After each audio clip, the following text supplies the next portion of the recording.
പശ്ചിമേഷ്യ യഥാർത്ഥത്തിൽ വളരെ സമാധാനകാംക്ഷികളായ സാധാരണക്കാരായ വളരെ ഗ്രാമീണ സ്വഭാവമുള്ള മനുഷ്യരുടെ ഒരു ഗോത്രവർഗ പ്രദേശമാണ്. അവര് ഗോത്രവർഗക്കാരുടെ പിന്നെ ഇപ്പോൾ ഫലസ്തീൻ അടക്കമുള്ള പ്രദേശങ്ങളിൽ വലിയ സാംസ്കാരിക പാരമ്പര്യമുള്ള സ്ഥലമാണ്.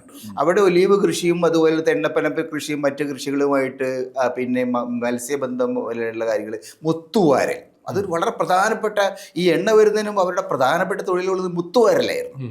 പിന്നെ കച്ചവടം, ഈ പലതരത്തിലുള്ള ട്രേഡ്, ഇങ്ങനെയുള്ള ഒരു സമൂഹം പിന്നീട് എണ്ണയുടെ വരവും എണ്ണയുടെ ആഗോള രാഷ്ട്രീയത്തിൽ എണ്ണ ഒരു വലിയ ഒരു സംഘർഷ മേഖലയായതും ഒക്കെ വന്നപ്പോൾ എങ്ങനെയാണ് പശ്ചിമേഷ്യ മാറിപ്പോയത്?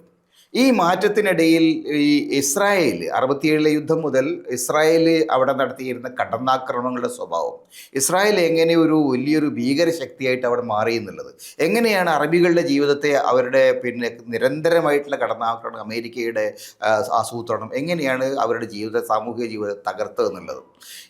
അതേപോലെ തന്നെ ഈ പശ്ചിമേഷ്യയിൽ പെട്രോളുമായിട്ട് ബന്ധപ്പെട്ടുണ്ടായിരിക്കുന്ന അതിൻ്റെ ഭാഗമായിട്ടുള്ള വികസനത്തിൻ്റെ ഭാഗമായിരിക്കുന്ന സാമൂഹികമായിട്ടുള്ള സാംസ്കാരികമായിട്ടുള്ള സാമ്പത്തികമായ മാറ്റങ്ങൾ, ഇങ്ങനെ വളരെ വിശാലമായിട്ടുള്ള ഒരു മേഖലയെ ആ ഒരു ചരിത്രപരമായിട്ടുള്ള ഒരു എന്താ പറയുക വർണ്ണന, അത് വളരെ രസകരമാണ്. സത്യത്തിൽ എനിക്ക് തോന്നുന്നില്ല മലയാളത്തിൽ വേറെ ഒരാളും ഇത്രയും ദീർഘകാലം ഒരു പ്രദേശത്തിൻ്റെ ചരിത്രവും സംസ്കാരവും രാഷ്ട്രീയവും സാമ്പത്തിക ശാസ്ത്രവും നിരന്തരമായിട്ട് നിരീക്ഷിച്ചുകൊണ്ട് അതിനെക്കുറിച്ച് മലയാളിയോട് സംസാരിച്ച അധികം എഴുത്തുകാരില്ല.